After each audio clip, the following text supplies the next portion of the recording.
Tunamuomba Allah subhanahu wa ta'ala atuandikie mema kwa kukaa kwetu katika msikiti huu, atufutie madhambi yetu yote ambayo tuliyoyafanya makubwa, tuliyomkosea Allah, na madogo Mwenyezi Mungu atusamehe.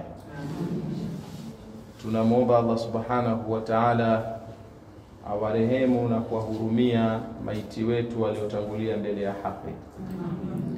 Na sisi tunamuomba Allah subhanahu wa ta'ala atujalie kutupa mwisho uliokuwa mwema. Bila shaka tulikuwa tunaendelea hapa kusikiliza maneno ya Allah na mtume wake Muhammad sallallahu alayhi wasallam. Kwa maudhui tulizozisikiliza wakati nafika moja kwa moja zilikuwa zinahusiana na habari za kufa, na mimi nisiende mbali ili tuwe tumekusanya katika maudhui hiyo moja, kwa sababu kifo, namna Allah subhanahu wa ta'ala alivyokieleza kwenye Qur'ani kumweleza mtume, amemwambia mtume innaka mayitun wa innahum mayitun, kwamba wewe Muhammad ni maiti, yani kwa maana utakufa, na wao ni mayit kwa maana watakufa, ambao ni wakina sisi. Na lau ingelikuwa kuna ambaye anatakiwa kubakia duniani kwa umuhimu wake, kwa sababu hakuna kiumbe bora duniani na vilivyomo kama mtume Muhammad, lakini na yeye Muhammad aliambiwa, ya Muhammad ish ma shi'ta fa innaka mayyit, ishi lakini ujue utakufa tu, na ubora wako wote, utukufu wako wote, yani kufa ni lazima. Wa ahbib ma shi'ta fa innaka mufarriquhu, upende utakachokipenda katika tunavyovipenda, lakini ipo siku kile unachokipenda, iwe ni mkeo, uwe ni mmeo, uwe ni mtoto wako, iwe ni jirani yako, ipo siku utaachana naye. Wa amal ma shi'ta fa innaka majziyun bihi, mtume anaambiwa utende utakachokitenda katika hii dunia, lakini hatimaye itafikia utalipwa kwa ulichokitenda. Kwa mtu mwenye akili sawa sawa, ikiwa Qur'ani inamwambia mtume wama ja'alna li bashari min qablika al-khulda afa in mitta fahumul khalidun kullu nafsin dha'iqatul maut wa nabluukum bisharri wal khairi fitna wa ilayna turja'un, kwamba ewe Muhammad, hatukupatapo kumwacha duniani kiumbe atakayewishi milele. Ikiwa na wewe Muhammad utakufa, basi wajibashirie hakuna kiumbe atakaye bakia. Tunajitia wazimu tu kwamba unajiona upo, yani unaona kama upo sana vile, lakini sio kweli. Sio kweli. Hapa duniani tunaishi muda mchache sana, na Allah subhanahu wa ta'ala kaumba uhai na umauti kwa wenye akili wapate kufanyia kazi. Kwa mwenye akili, Allah subhanahu wa ta'ala alivyotueleza kwamba anasema khalaqal mauta wal hayata liyabluwakum ayyukum ahsanu amala, kwamba nimeumba umauti na nimeumba uhai ni kwa ajili ya kuwajaribuni, ni nani katika nyie binadamu atakumbuka uhai ulivyo mfupi, akakumbuka kifo kilivyo kizito, akatenda mema. Na sisi bila shaka tumekusanyika hapa, Mwenyezi Mungu atulipe wema kwa kukaa kwetu hapa. Siku ikifika kuondoka kuelekea akhera, Mwenyezi Mungu haya tuliyoyafanya yaturahisishie safari yetu ya kwenda akhera iwe nyepesi. Ndugu zanguni, kwa kuwa nimekuta ni maudhui hiyo ya kuelezea mambo ya kifo na amwat, wale maiti, na mimi hapa naomba sasa uniazime masikio yako kwa muda huu. Yani nataka uniazime masikio ambayo ni ya nyoyo, sio ya masikio ya kusikilizia taarabu. Nataka tusikilizane masikio ya nini? Ya nyoyo. Msafiri pamoja nami wakati huo unafikiria haya mnayoyasema kupitia hadithi ya Mtume Muhammad sallallahu alaihi wasallam. Ndugu zanguni, safari ya kifo ni ngumu sana, na wallahi hakuna kinachomsaidia mtu katika kufa kwake kama kuhudhuria katika vikao vya elimu, katika vikao kama hivi. Na kuapieni kwa Mwenyezi Mungu, katika vitu vitavomfaa mtu na atalilia ni kuwa anahudhuria katika vikao kama hivi. Si unaona sisi tuko wachache? Yani sisi wachache ndio wale tulivyotabiriwa na Mwenyezi Mungu kwamba mambo ya watu, yani mambo mema hayatahudhuriwa na watu wengi, isipokuwa mambo mabaya ndio yatakahudhuriwa na watu wengi. Mungu amesema wa qalilun min ibadi ash-shakur, yani waja wangu watakao kuwa ni wenye kufuatilia mambo yangu, wenye kushukuru neema zangu ni wachache. Allah anasema wa laqad adalla minkum jibillan kathira, kundi kubwa litakuwa limepotezwa, kundi kubwa. Kwa mkienda usilalamike, jamani mbona msikitini tunakuwa wachache tukiitana. Sema ndio kawaida. Kawaida wenye kufanikiwa hiyo pepo sio wengi, ni wachache. Kwa hiyo sisi hapa tulipo tulishatajwa kwenye Qur'ani kwamba wa qalilu min ibadi ash-shakur, waja Mwenyezi Mungu wenye kufanikiwa huwa ni wachache, sio wengi. Sio wengi. Kwa sisi hapa ndio tujibachilie ndio wengi, yani uchache wetu ndio wingi wetu. Narudia kusema, katika mambo yatakayomfaa mtu katika kifo chake, kwanza ni vikao kama hivi. Kabla sijaingilia katika kuelezea masala haya, Mtume alipata kusema kwamba watu wanapokutana katika kikao, miongoni mwa vikao vinahusiana na mambo ya Mungu, wakati wananyanyuka pale wamesamehewa dhambi zao zote. Lakini kwa sababu ni vitu uvioni, ukisikia maneno unaweza kusema hivi kweli naweza kuwa nimesamehewa dhambi zangu zote? Na nimesamehewa dhambi zako zote. Kwa wewe kuhudhuria tena bila kuangalia una dhambi kiasi gani, Mungu anakusamehe. Tunamuomba Allah subhanahu wa ta'ala, Mwenyezi Mungu atulipe kheri. Na mama zangu mlionialika pia, na mimi nakushukuruni kwa sababu mmeniita kwenye nini? Kwenye kheri, kuja katika kufutiwa nini? Madhambi. Hata ingekuwa saa 4 usiku mimi ningekuja, kwa sababu ninajua nakuja kufutiwa nini? Madhambi yangu. Sasa naomba unisikilize hichi ninachokisema. Yale masikio ya nyoyo ndio yani kama uko kote ulikuwa hujanielewa, sikiliza hichi ninachokuzungumza hapa. Mtume Muhammad sallallahu alaihi wasallam anasema, innal abda almu'min, innal abda almu'min, mja mu'min, mja muislamu. Sikilizeni kwa umakini hichi tutoke nacho.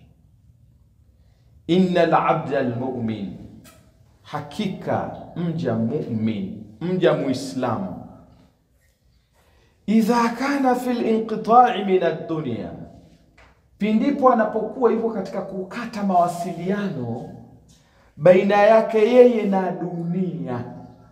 Wakati huu unapozungumza hapa, kwa wale ambao mmepita madrasa, Mwenyezi Mungu ameelezea kwenye suratul Qiyama kwamba kalla idha balaghati taraqiya wa qila man raq wa dhanna annahu al-firaq waltaffat as-saqu bis-saq ila rabbika yawmaidhin al-masaq.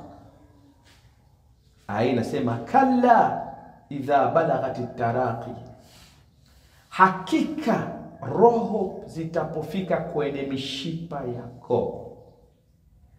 huwa wanakuja malaika 70,000. Tutaona hapa katika hadithi hii.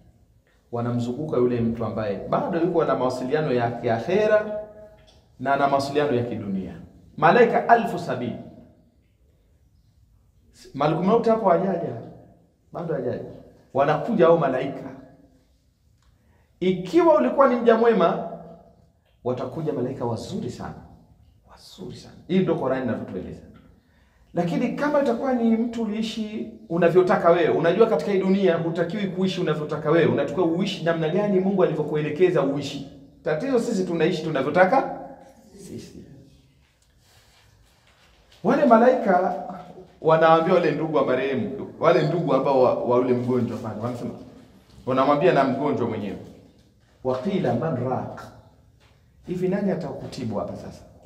Tazama wale malaika, waqila man raq, wewe mgonjwa wewe, hivi sasa ndo safari yako imefika, ni daktari gani atakaye kunusuru roho hapa isitoke? Malaika yule anaona, anashuhudia na anayasikia yale. Qur'ani inasema katika suratu Waqi'a kwamba wa nahnu aqrabu ilayhi minkum walakin la tubsirun, sisi tuko karibu naye lakini nyinyi ndio hamtuoni. Yani wale malaika wamezunguka pale kama vile mzunguka mgonjwa, na wale malaika wanakuwa wamezunguka pale, wanamwambia waqila man raq, nani akukutibu, ni daktari gani? Wakati ni wakati mgumu, ndio familia au ndugu wa karibu au mtoto au mume au mke wanapigiana simu, hali ya mzee imebadilika, fulani uko wapi, njoo hebu msemeshe ile daktari, hali ya mgonjwa, hali ya baba, hali ya mama, naona kwa kweli joto limepanda, sauti inatoka kifua kama kinaunguruma sana, ukimsemesha kusikia na kutazama tu, kwa kweli daktari aje. Wakati huo sasa waqila man raq, sasa ndo malaika wasema hivi, nyamfikiri nani daktari akumtibu? Qur'an inasema wa dhanna annahu al-firaq, malaika yule maiti yule anajua kwamba wakati huu mimi natengana na dunia, anajua, lakini kusema kuambieni nini hawezi. Na hapa ndo wakati tumeambiwa sasa tumsomee surati Yasin, tumsomee surati Yasin. Hivi familia ngapi haziwezi? Ni wakati wa kulia, eti ni wakati wa kulia. Kilio chako akimsaidii yule mtu yuko katika wakati mgumu, mama yule pale yuko katika wakati mzito sana, pumzi inajaa kwa wingi lakini inatoka kidogo sana, anatamani itoke ile pumzi kwa nguvu, lakini na ikitoka ujue ndio utasikia tu kapotea. Ndio safari ni moja tu, ndio kwa heri. Wa dhanna annahu al-firaq, anajua. Sasa hapa kuna wakati ndio sasa, ikiwa ni mja mwema tunamzungumza hapa, huwa hupewa tawfik bila yeye kufahamu, anapewa tawfik, anaaga. Ndugu zangu, sasa mimi naona sipone, mwiteni fulani nimwage, namtaka fulani, namtaka na fulani, namtaka na fulani, namtaka na fulani. Tayari ameshaona, na ikiwa ni mja mwema atahitaji vitu vizuri. Jamani, nisomeni Qur'ani, nishikieni sheni udhu, nifanyeni mambo haya na haya na haya katika yale mambo ya khairi. Wallahi alazim, wa dhanna annahu al-firaq, anajua. Waltafati saqu bisaq, wakati huo anaanza, roho inaanza kuvutwa kwenye miguu huku, utaona anaanza kuhangaika, miguu anarusha. Waltafati saqu ila rabbika yawma idhin al-masaq, Mola anasema leo hii ni ile siku ya kurudishwa kwenda kwa Mola wako.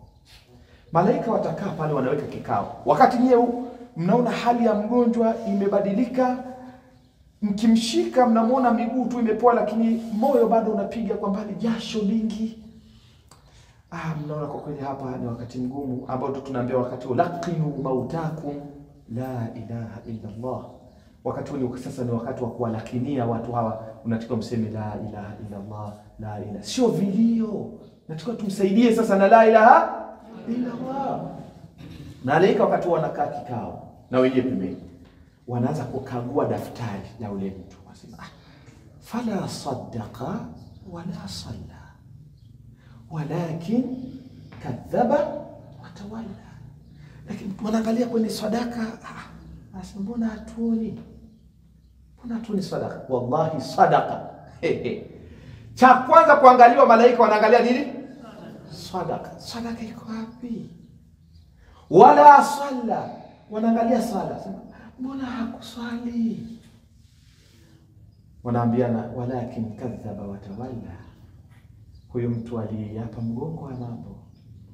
Ukirudi katika suratul Munafiqun, ukirudi na kutajeni hizi aya ili muelewe haya mambo, muhimu narudi mnaangalia mwishoni. Mungu amesema katika suratul Munafiqun, anasema, anatuambia sisi tulio hai, anatubashiria, anasema wa anfiqu mimma razaqnakum min qabli an ya'ti ahadakum al-maut.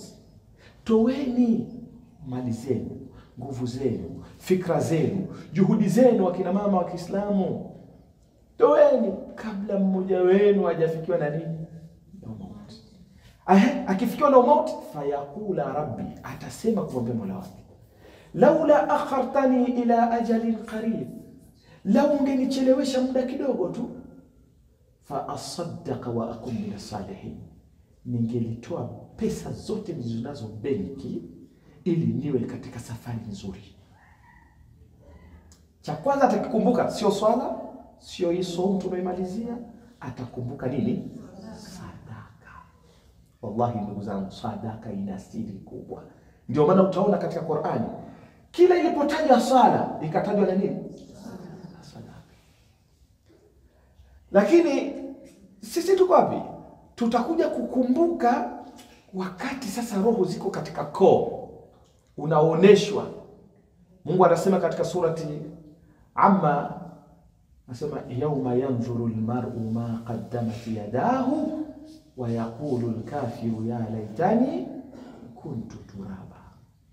Kwamba siku unaoneshwa, inaitwa TV sasa, pale unaoneshwa mambo yako yote. Mtu atatamani nisingekuwa mwanadamu, ningekuwa tu udongo, nikawa nafyatuliwa matafali kama watu wanapojenga nyumba. Wakati mgumu sana. Sasa nyewe wakati kwa mnashughulika hali ya mzee, unamsemesha mzee, baba, mama, baba. Na wenyewe kule wako malaika wanaangalia daftari lako. Fala saddaqa wala salla. Sasa hamna cha kumsaidia huyu mtu. Hakutasaddaq wala hakusali. Haya mambo aliyapa mgongo, alikuwa hashughuliki. Ni kweli tuko duniani, tuna mambo mengi tunayohitaji katika maisha yetu, lakini maisha ya akhera ni bora zaidi kuliko ya dunia. Na utakuja kukumbuka haya mambo hatua za mwisho ambazo hazitokufaa. Utakumbuka katika sadaka sasa. Ikiwemo sadaka ni kujitoa. Unajua hapa sisi wote tuna shughuli, lakini tumeacha shughuli zetu, tumekuja kwenye vikao. Pia ni nini? Ni sadaka. Utatamani lakini hutoweza. Mungu atasema wala yuakhir Allahu nafsan idha jaa ajaluha wallahu khabirun bima ta'malun. Haucheleweshwi muda umeshafika na kuondoka. Sasa katika hadithi hii ambayo nasema mniazime masikio yenu, tusafiri pamoja, kuna kitu muhimu nataka nikizungumze mwisho hapa. Anasema innal 'abda al-mu'min, hakika mja muislamu, idha kana fi inqita'i min ad-dunya, wakati sasa anakata mawasiliano ya dunia, wa iqbali min al-akhirah, na kuelekea akhera sasa, na hiyo hapo iko mbele yake. Nazala ilayhi min as-sama'i malaikatun bidhul wujuh, ikiwa ni muislamu mwema, wanashuka malaika kutoka mbinguni, wana nyuso nyeupe pe, kaannahum wujuhum shams, kaanna wujuhuhum shams, kana kwamba nyuso zao ni jua. Unajua wanakuja na nini? Ma'ahum kafanun min akfanil janna, wanakuja na sanda kutoka peponi. Unaona huu mwili tunaoshughulikia huu, Mungu hana shida nao. Mungu ana shida na ile roho ina mwili wake. Sasa wakati sisi tunashughulikia hichi kiwiliwili cha kidunia hiki, malaika wenyewe wanakuja na sanda zao kutoka wapi? Peponi. Ni wakati mnamshughulikia huu mwili wa huyu, ndio maana watu tunasema mwili wa marehemu. Mwili wa nani? Marehemu. Sisi tunashughulikia mwili huu wa marehemu. Malaika wanashughulikia roho. Wenyewe wako pale, wamekuja, na wenyewe wana kazi yao katika kushughulikia nini? Lazima kwanza hilo litambue hivyo. Wanashughulikia roho. Wamekuja na sanda kutoka katika pepo. Tena Mtume anasema wa hanutun min hanutil janna, na yale manukato katika manukato ya nini? Ya pepo. Hapa mnielewe. Kwa maana kwamba wakati nyinyi mnashughulikia mwili, hawa wanashughulikia roho. Anasema Mtume Muhammad, wale malaika hata yajlisu minhu madda albasar, wale malaika wanakuja wanakaa mbele ya yule marehemu. Wamekuja na sanda zao, sasa wanasubiria roho sasa ifanyeje? Itolewe. Si yuko bado uko katika heka pale? Wameshakuja na sanda zao kabisa. Thumma yajibu malakul maut, yani malakul maut ndio wa mwisho kuja, anakuja pale. Yajlisa inda ra'sihi, anakaa kwenye kichwa sasa cha ule marehemu. Unajua anawaambia nini? Ayatuha nafsun tayyiba, ewe nafsi nzuri. Unajua hasemi kwamba ewe uliokuwa na kiwiliwili kizuri, ewe uliokuwa mrembo wa mwili, ukikaa kwenye kioo unajikagua masaa 3. Unajua sisi tatizo letu moja, tunashughulikia viwiliwili kuliko kushughulikia roho zetu. Tuzioshe basi na hizi roho. Au uogopi? Sisi wote tunaweza kuwa tunafahamu hapa, tumesoma. Tazameni ile aya. Mungu ndo anasema, ya ayyatuha nafsul mutmainna. Hapa ni wakati ile roho inatolewa na malakul maut, inasemewa na neno, ewe nafsi uliokuwa ni mtu mtulivu. Mungu anaongea na nafsi, haongea na hivi viwiliwili vyetu vinavyotushughulisha. Wallahi leo tungelijua tungezishughulikia nafsi zetu hizi zinazotupeleka puta kuliko viwiliwili. Ya ayatuha nafsul mutmainna, ewe nafsi uliotulizana, irji'i ila rabbiki radiyatan mardiyya, rudi kwa Mola wako, kwani wewe ulitoka kwa Mungu. Sasa leo ni siku ya kurudi kwa Mola wako. Una taarifa Mola wako ana furaha na wewe. Hivi ukiambiwa Mola wako ana furaha na wewe ukakutana naye, huyu maiti ataondoka amenuna, ataondoka amefurahi? Ndugu zanguni, kuna watu wanakufa wanatabasamu kwa sababu wameshapewa maneno haya mazuri. Anakufa ameshapewa hongera, huko unapokwenda mambo mazuri. Sasa malakul maut anamwambia ayatuha nafsun tayyiba, ewe nafsi nzuri, nafsi uliotulizana, uliokaa kwa amani, ukhruji ila maghfirati min Allah wa ridwani, toka sasa nenda katika msamaha wa Mola wako na radhi zake. Sikiliza, fatakhruju tasilu kama tasilu qatratan min man fi siqa, yani roho inatoka ya Muislamu kama vile unavyoona maji ya kunywa. Unavyokunywa maji unaumia,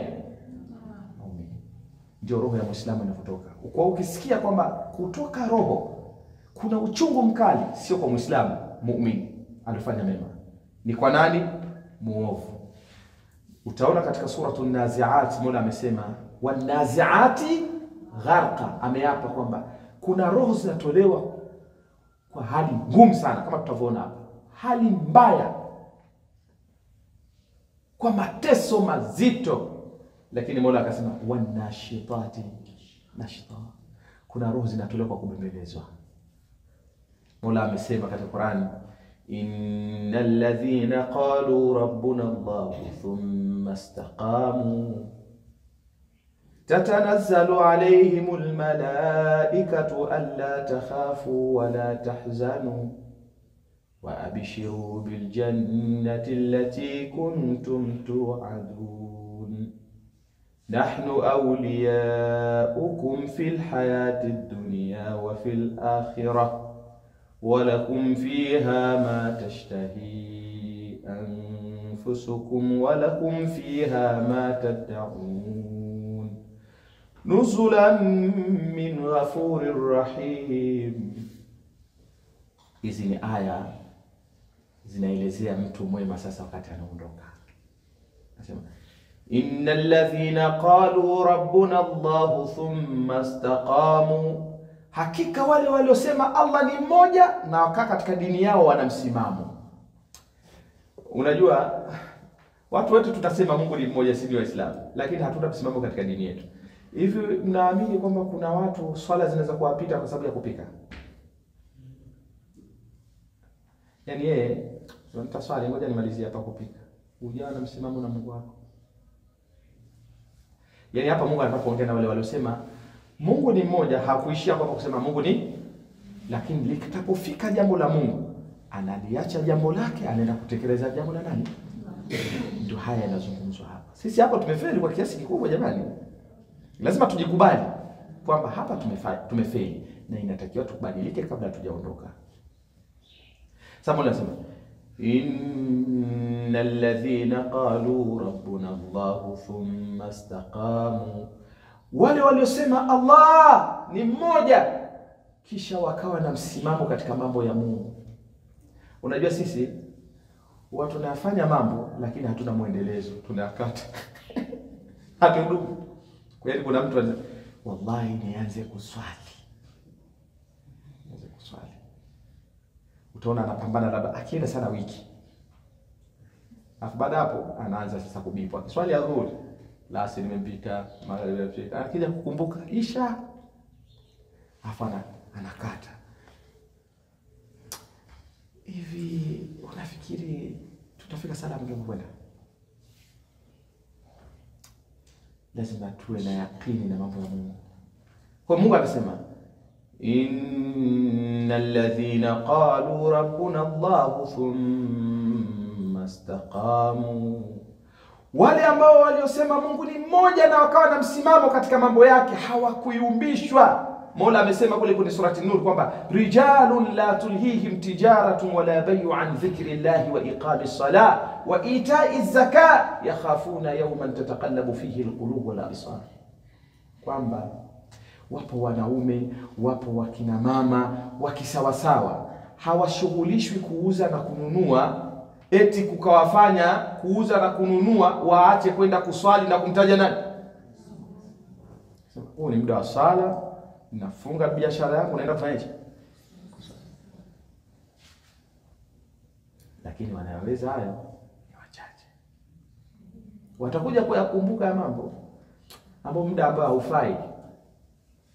Wajia yawmaidhin bijahannam yawmaidhin yatadhakkaru al-insanu wa anna lahu dhikra yaqulu ya laitani qaddamtu li hayati, atasema natamani ningelitanguliza kwenye uhai wangu, lakini haitomfaa maneno haya.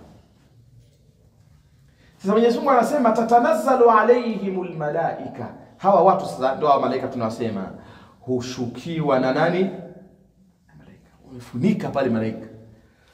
Unajua wanachomwambia yule malaika, nani yule marehemu, yule mgonjwa kwa pale yuko katika sakaratul maut, wanamwambia alla takhafu wala tahzan, fulani usiogope unapokwenda, wala usihuzunike kuhusiana na familia yako, na una watoto wadogo au unamwacha mkeo na acha familia, usihuzunike. Anakuja malaika Jibril wa abishiru bil janna, anafungua bawa lake moja, kuna sura ya pepo, unaanza kuona ile pepo ilivyo.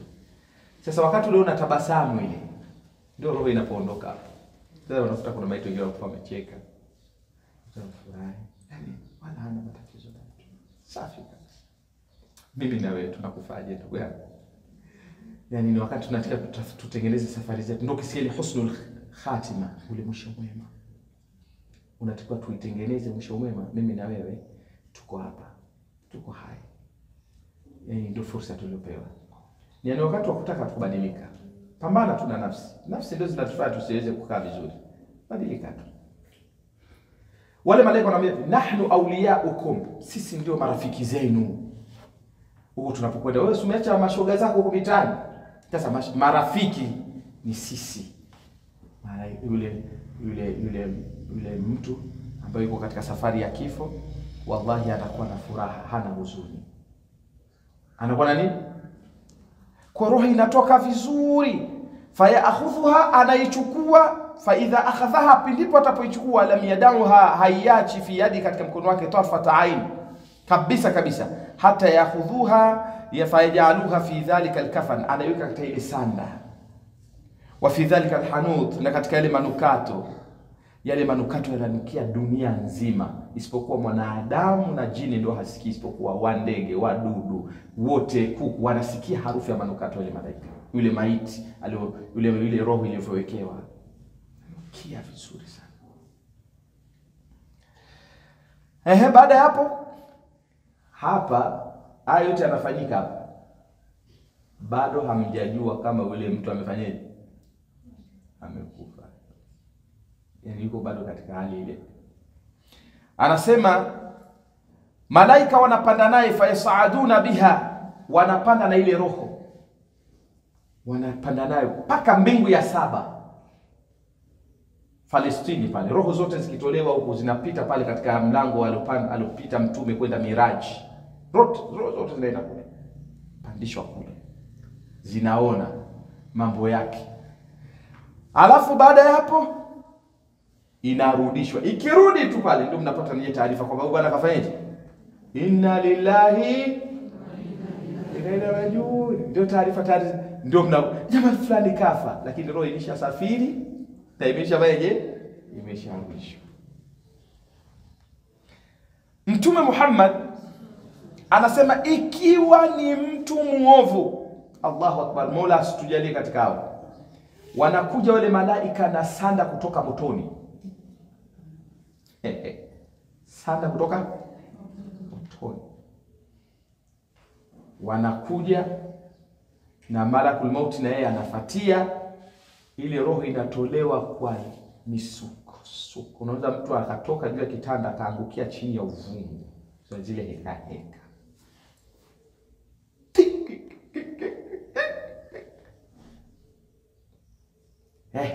hali mbaya.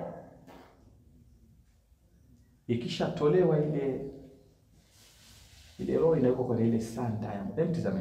Yani sanda ile roho tu ni sanda iliyotoka motoni. Inatolewa ile roho, inachukuliwa, inapelekwa na yenyewe kwenye ile njia. Lakini Mungu anasema la tuftahu lahum abwaba samaa, haifunguliwi ile roho. Ikifika kwenye mbingu ya kwanza haifunguliwi mbingu. Hii haina ruhusa kupita huko. Hii mbingu hapa haifunguliwi. Roho mbaya sana hii ilikuwa duniani.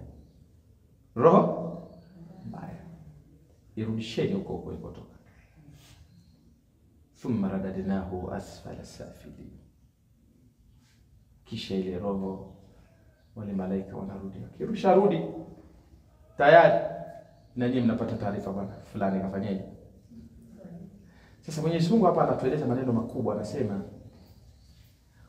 kutuambia sasa kwamba enyi binadamu, sisi yako wapi mlio yakusanya katika dunia, mlio yakusanya, mliokuwa alhaakumut takathur hatta zurtumul maqabir. Mlikuwa mnakwenda mbio na dunia, lakini sasa leo mpo wapi? Mbona mnaanza kuandaliwa sasa kuletwa mahala mwa makaburini, ambao kule sasa inaenda kuwekwa ile miili yetu, alafu maisha ya roho inaenda kuishi katika maisha hayo ya barzakh. Msikilizeni hapa hichi kitu ili muelewe katika mambo ambayo yalikuwa yanazungumzwa hapa. Tunauchukua ule mwili, sikilizeni. Ule mwili unachukuliwa. Mwili huu unachukuliwa, unaenda kulazwa kwenye lile kaburi. Sasa ile kaburi Mwenyezi Mungu analibadilisha pale pale, ndio mlango wa kuingia katika maisha ya nini? Ya barzakh. Tuko pamoja?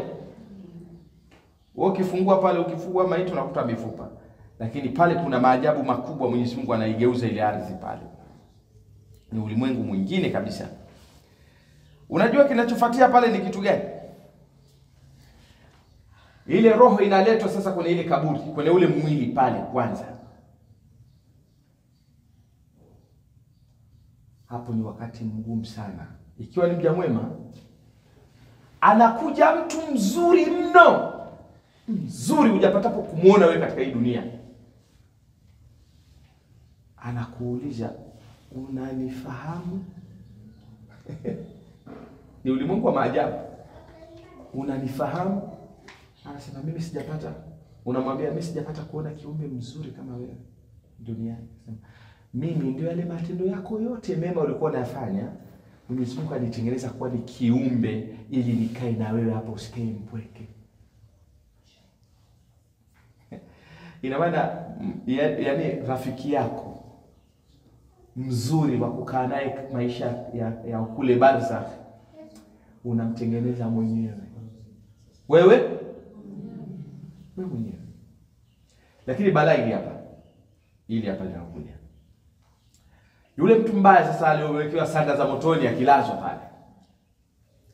Anakuja mtu mbaya anatisha, hajapata kuoneka hapa duniani. Unajua? Sijapata kuona kiumbe mbaya kuliko wewe. Mimi ni yale matendo yako mabaya, fitina wewe, kuchonganisha watu wewe, kugawa watu wewe, uongo wewe. Kila kitu ilikuwa ni wewe. Sasa mimi ndio mimi. Sasa Mungu ameniambia hivi, nije ni kuadhibu hapa mpaka kusimama kwa kiyama. Yaani ilikuwa inatosha tu ile ubaya wake tu ni adhabu. Sasa sisi tujijue. Yaani unaondoka umemtengeneza nani? Sasa wakati unaondoka hapa duniani, yaani jitafakari hivi, mimi hapa naishi na hii wiki nzima nimemtengeneza nani hivi nikifa? Unajua hivi sasa tumetengeneza kwenye Ramadhani marafiki wazuri, sivyo? Sasa subiri, si ndio inaisha? Fungulia sasa. Fungulia inakuja. Sasa maana tulikuwa tumepunguza umbea na mambo mengine. Sasa Allahu Akbar. Maana unajua tumefunga cha kwanza. Yaani mtu akikupa umbea yaani wewe ndio unamshtua.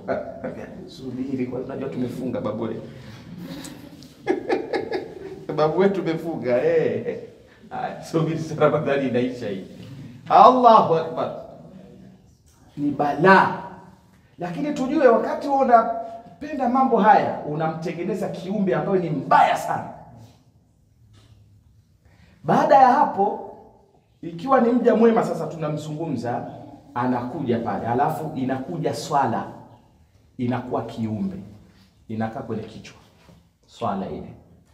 Zaka ile tulikuwa tunasema inakaa kule kwenye miguu. Waliofunga somo inakaa kuliani somo. Walioenda hija inakaa kushotoni kunakaa. Unazunguka. Afu ndo wanakuja wale mabwana wetu wa Munkar na Nakir. Wanataka kwanza uliza maswali pale. Swali inasema wakitokea upande wa kichwa anakutana vipi? Mtu wetu ametoka safari ndefu sana. Wacheni. Kama kuna maswali tuulize sisi. Mtazama mtu katengeneza vitu vya kumtetea. Sisi hapa duniani ukiwa una kesi, ukiwa na pesa, unaweka wale mawakili, watetezi. Wewe uende. Wenyewe wanakusimamia kule, wanasema kwa niaba yako. Si ndivyo? Au mimi ndio nimekosea. Si ndio wanakuwa hivyo. Sasa hivi unamwacha nani? Unamtengeneza nani wa kuja kukutetea ikiwa wewe kuswali? Au ndo swala za unaposwali unavyotaka. Saumu ndio hii, alhamdulillah Mungu akubali saumu zetu. Sadaka na hivi ni vitu ambavyo vitafukuja sasa kukufaa. Wallahi sio kila mtu anaulizwa kule. Sio kila mtu. Mola amesema yuthabbitu Allahu alladhina amanu bilqawli thabit fil hayati dunya wa fil akhirah. Yani kuna watu Mungu ameshawathibitisha kwa kauli ya sawa maisha duniani na kule akhera. Kwa hiyo sio kila mtu anasumbuliwa. Wale watakuja tena upande labda wapitie upande wa miguuni watakutana ile zaka sadaka. Sema huyo mtu amepumzika. Kama una jambo lolote tuulize sisi. Wewe kwa mtu mwema. Wewe kama duniani hapa kuna watu ambao huwa wanakutetea, ni wa duniani tu ndugu yangu. Unajua watu tunateteana sana sana sana. Mtu kasema uongo na amejulikana kasema uongo, lakini anakuja shoga sema hajasema. Sasa hawa ni wa huku. Ndio hivyo. Hawa ni wa huku. Sasa hebu angalia wataokuja kukutetea wewe uko peke yako. Ni nani? Unafikiri yule rafiki yako? Wataraktum ma khawalnakum waraa dhuhurikum. Mungu anasema yote mmeacha duniani. Yote. Hakuna mawasiliano tena. Ni wewe na vile viumbe. Hiyo. Akija upande wa kulia anakutana na somo. Huyu alifunga somo kikweli kweli. Huku amali njema zile zote, huyu alikuwa mwanaharakati akijitolea kwenda huko katika kazi ya dini, zina kushul. Kwa hiyo Mwenyezi Mungu anasema nyie malaika mtandikieni. Sasa hapo ndio inafunguliwa ile kaburi, inafunguliwa sasa mlango pale pale, anaweka katika maisha ya habari zake, roho inaenda kustarehe. Starehe ambayo hii roho inasema kwamba Mwenyezi Mungu, ikiwa hizi ndio neema za maisha ya habari zake tu, kisimame kiyama haraka. Kisimame sisi twende kwenye neema za milele huko.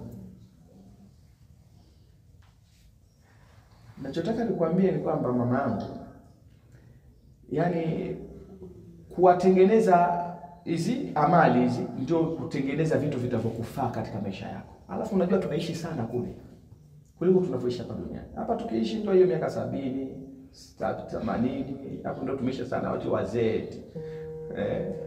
Lakini huko tukienda kuishi tunaishi muda mrefu sana.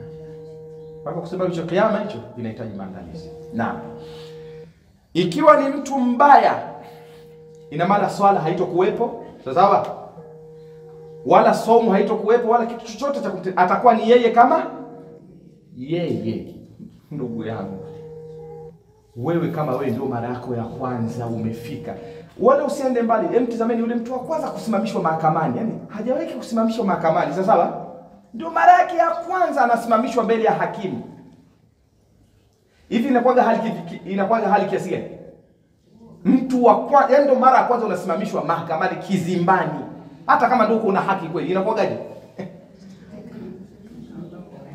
Itakuwaje unasimama tena kwa mwanadamu mwenzako, sawa, lakini unatetemeka?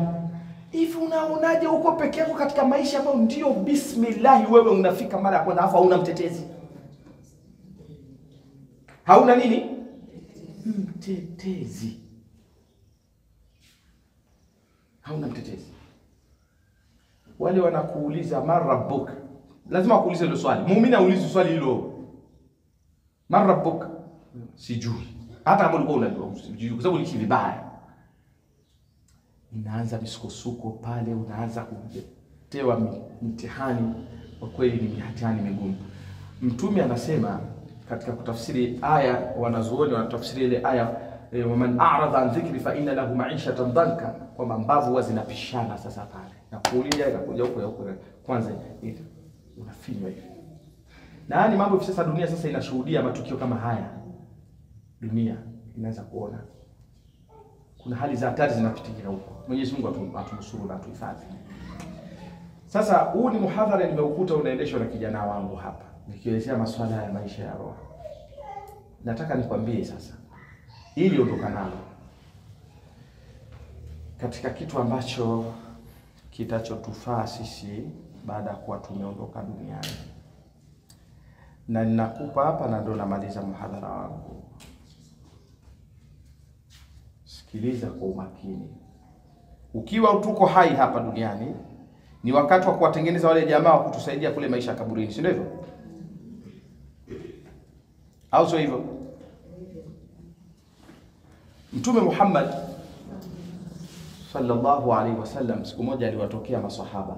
Zingatia hii kama uko kunielewa. Zingatia hii. Hii tu. Akawaambia hivi, jamani maswahaba zangu, kila mmoja ananiletea maneno ya fulani. Kila mmoja ananiletea maneno ya nani? Ya fulani. haya maneno yatanifanya mimi nichukiane na nini? Na watu. Yatanifanya nichukiane na watu. Na kuombeni. Mimi nataka nikiondoka katika hii dunia, niondoke kifua changu kiko salama. Hii hapa hadithi. Naisoma sasa kwa Kiarabu. Anasema Mtume, kharaja alaina Rasulullah sallallahu alaihi wasallam. Huyu ni mtume wa Mungu. Zingateni hapa. Mtume aliwahi kututokea sisi akasema, ala sikilizeni, la yablughanna ahadu minkum an ahadi min ashabi shay'a, asinifikishie mmoja wenu katika masahaba wangu kuhusiana na kitu chochote, labda kitu kibaya, na taarifa mbaya ambayo mimi nikiisikia nitamchukia yule mtu. Fa inni uhibbu an ukhrija ilayhim, mimi nataka niondoke kwao katika hii dunia, wa ana salimu sadri, nikiwa kifua changu kiko salama. Hemu ukikaa, Mtume anatufundisha nini hapa? Anawaambia watu maneno ya umbea sitaki. Maneno ya umbea sitaki. Kwa sababu maneno ya umbea likaja la huyu kaniletea, unamletea, mimi nitajikuta namchukia huyu, namchukia yule, nitaondoka mimi katika kifua changu nina nini? Na manongwa na watu. Nataka nife kifua changu kiko salama. Ndugu zangu, katika amali njema ni kutokuweka vinyongo. Kuweka nini? Vinyongo na watu. Hili Mtume alikwepa mapema sana, ungestaki. Sasa ukiwa ni mtu mwenye kupenda sana habari, utakuwa ni mtu wa fitna. Na utajikuta unawachukia wengi, kwa sababu kanuni ni moja tu. Sio kila neno linalokufikia au unawaambiwa ni la kweli, ni la sawa. Tuwe makini, hata kama Qur'ani imetufundisha, ikifikia umefikishiwa neno, usiwe mwepesi kumchukia yule mtu au kuchukua maamuzi kabla ya kufanya uchunguzi, ili jambo ni la kweli ama si la kweli. Mungu ametukataza, amesema ya ayyuhalladhina amanu in ja'akum fasiqun binaba'in fatabayyanu, zikikujia taarifa za ubaya usichukue maamuzi haraka, emfuatilia. Na kule kufuatilia usiwe na haraka. Kwa sababu ya nini? Antusibu qauman bijahala, unaweza ukawachukia watu kwa kutokujua, kumbe ni maneno tu ya fitna umeletewa. Baadaye unakuja kujua ukweli, kumbe ni kinyume na vile ulivyo letewa. Hili ndio Mtume alinikataza. Sisi tumekuwa ni wepesi wa kupokea maneno ya uongo, wepesi sana, maneno. Sasa huko kwenye mitaa yetu huko tunaanza sasa kukaa makundi. Na hili wakina mama wa Kiislamu, utakuta wakina mama wa Kiislamu tunagawika sana, lakini ukika kutizama sana ni kufuatilia tu kupokea maneno, ndio kile tutugawa. Tunapasuka. Na hii ndio ilikuwa mhadhara wangu. Wallahi ataokufa moyo wake haujaweka manongwa na watu, hauna chuki na watu, amekufa kwa kufuata sunna ya Mtume Muhammad sallallahu alaihi wasallam. Umekufa poa, yani wewe umefanikiwa. Lakini kuna mtu akiweka kinyongo, mzee, huwa akiishi. Mimi yule fi dunia wal akhirah, hata kama nitakuta peponi mimi natoka. Ukikuta peponi unatoka. Kisa bila mchukia sana yule bwana. Hiyo chukia ina gani mama yangu? Umefika mbali.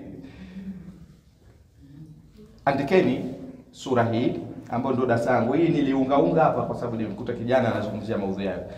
Ukiona msaafu wa tafsiri ya Qur'ani, angalia sura Hijri. Napenda mimi kutaja hizi ili mrudi muangalie kwenye tafsiri zetu za Qur'ani. Sura Hijri, kuna sura inaitwa Hijri, andika. Sasa naingia darasani hapa, namaliza hapa. Sura Hijri aya ya 45 mpaka 47 ya kwanza hiyo. aya 45 mpaka 47 ndio darasa lako. Yaani huko kote nilikuwa naunga hutuba ya kijana tu ndio kukuta. Sasa hii ndio hutuba yangu mimi, nataka huwa naitoa aya zile, mrudi kana msafu wako afu yule kijana wetu Sheikh Bakari alitaja aya fulani. Chukua tu hata kwa Kiswahili unapata thawabu kwa sababu umeshapata maelekezo. Ule msafu wa Kiswahili wewe hata kama hujui kusoma, wewe soma ile utakuta haya maneno ninayokuambia hapa. Nimeanza hiyo aya Hijri 45 mpaka 47. Alafu njoo katika surati Hashir. Hashir aya ya 10. Kuna sura inaitwa Hashir aya ya 10.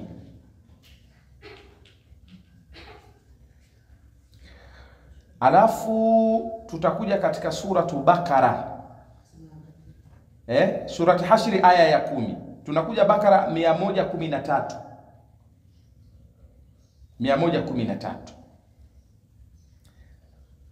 Sasa mimi naanza kuzitafsiri hizi. Nadhani nimeandika au nirudie? Nirudie. Haya. Nimeanza kabisa surati Hijri aya ya 45 mpaka 47. Nikaja surati Hashri aya ya 10. Nikaja suratul Bakara 113. Hizi rudi nyumbani ukae nazo. Usikize nitachokwambia. Ndio darasa langu nilikuwa nimepanga nije kuelezeni. Haya nilikuwa nimezunguka tu kwa sababu ya maudhui ya kijana ndio kutazungumzia mambo. Sasa hapa na lazimeni sasa zile akili zilizokuwa nazihitaji hapa. Urudi, usiseme ni mimi nimesema. Qur'ani kwamba ulifungua msahafu ukakuta kuna aya inasema hivi. Haya ndio maisha tunataka tuelekee nayo. Mungu anasema hivi.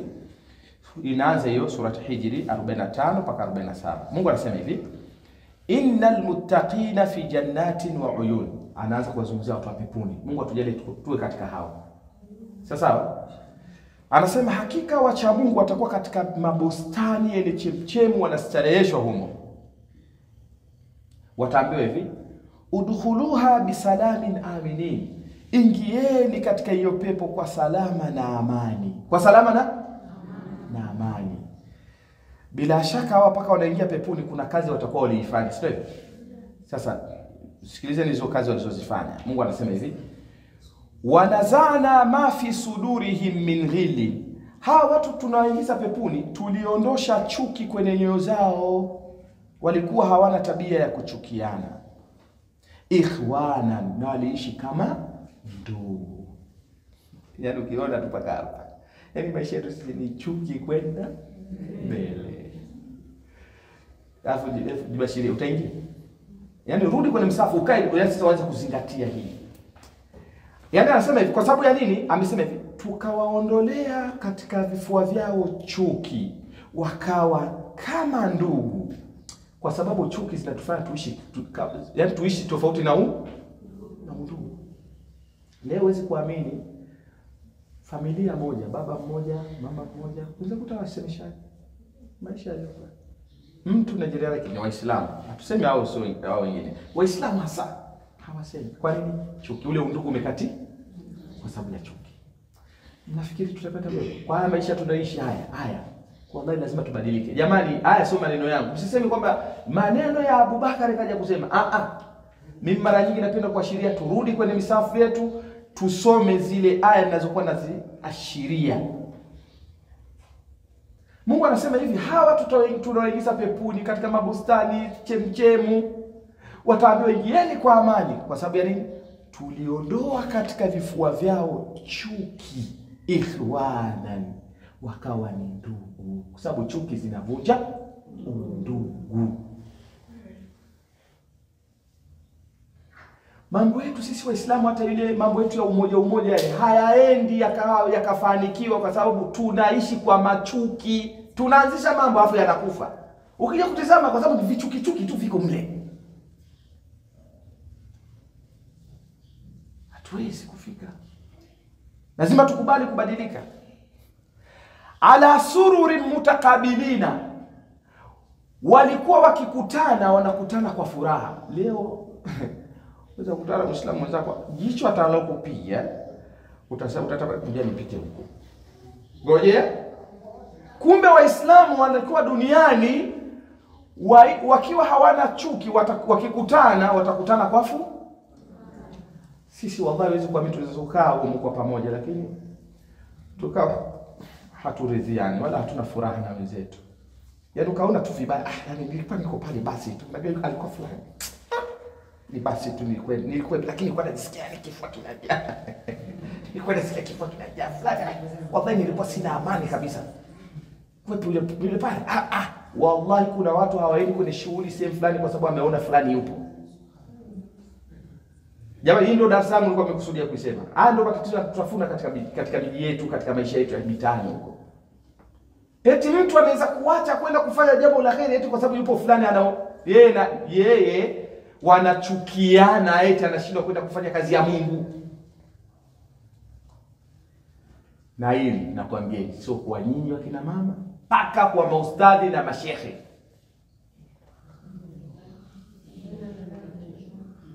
Tutafika, dunia hii tunapita.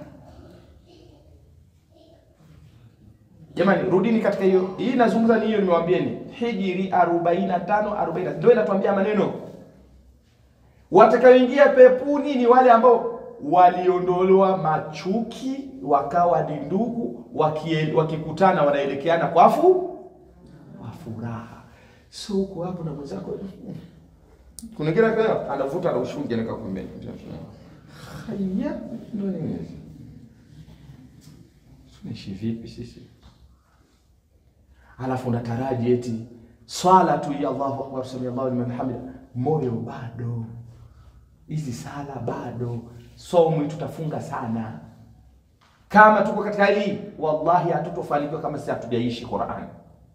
Ni kweli wewe ni mwanadamu, utakasirika, lakini usiwi ni mtu mwenye endelevu wa nini? Wa maasira. Sisi ni binadamu, lazima tukoseane, tuudhiane, lakini usiwi ni mtu wa kupenda kuendeleza ligi. Kuna watu magomvi yao hayaishagi. Muislamu tukikuwa hivyo. Aya kwanza. Tazameni aya surati Hashir imesema aya 10.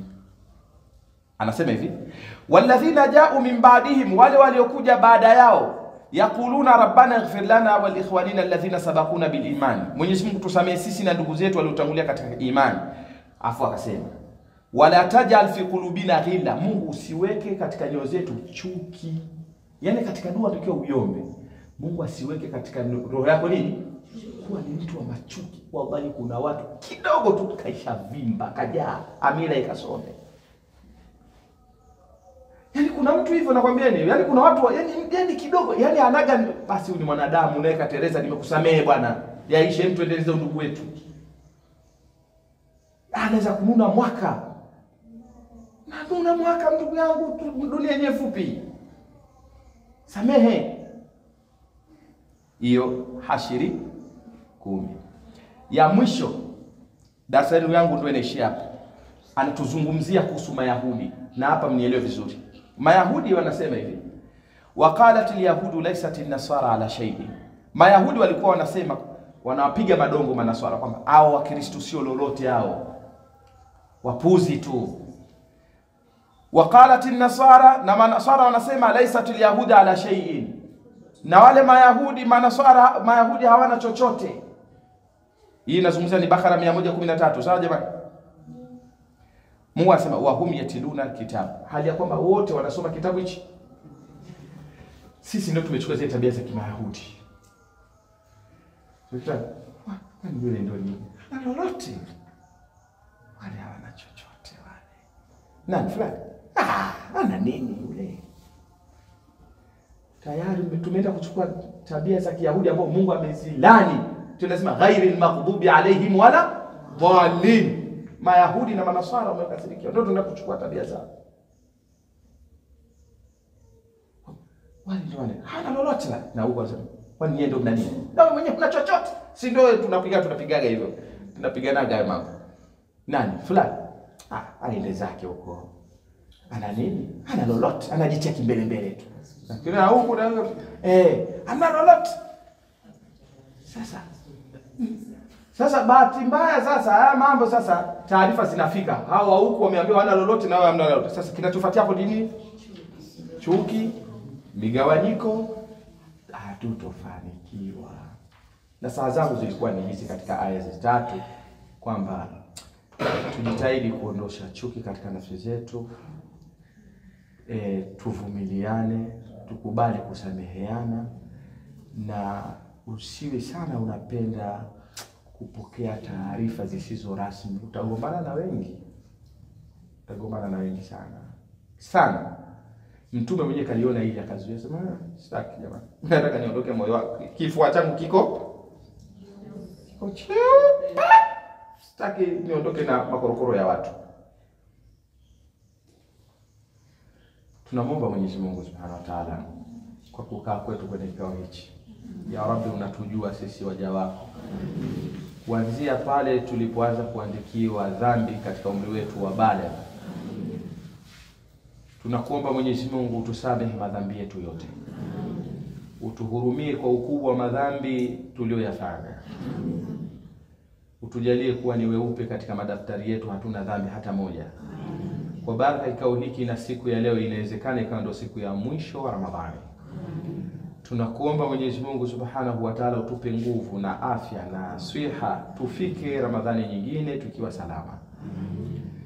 Mwenyezi Mungu Subhanahu wa Ta'ala, siku ambayo roho zetu zinatoka kuelekea katika maisha ya barzakh, jalia vikao hivi iwe ni msaada kwetu, tupate amani katika vifo vyetu. Tunakuomba Allah Subhanahu wa Ta'ala, riziki zetu uzifungue, na wale wagonjwa walioko hospitalini, walioko majumbani, wanaotembea lakini ni wagonjwa, kupitia vikao hivi tunakuomba Mwenyezi Mungu iwe ndio tiba ya kututibia. Tunamwomba Mwenyezi Mungu utengeneze familia zetu. Tunamwomba Mwenyezi Mungu, tunakuomba utuwekee wepesi katika maisha yetu, katika watoto wetu.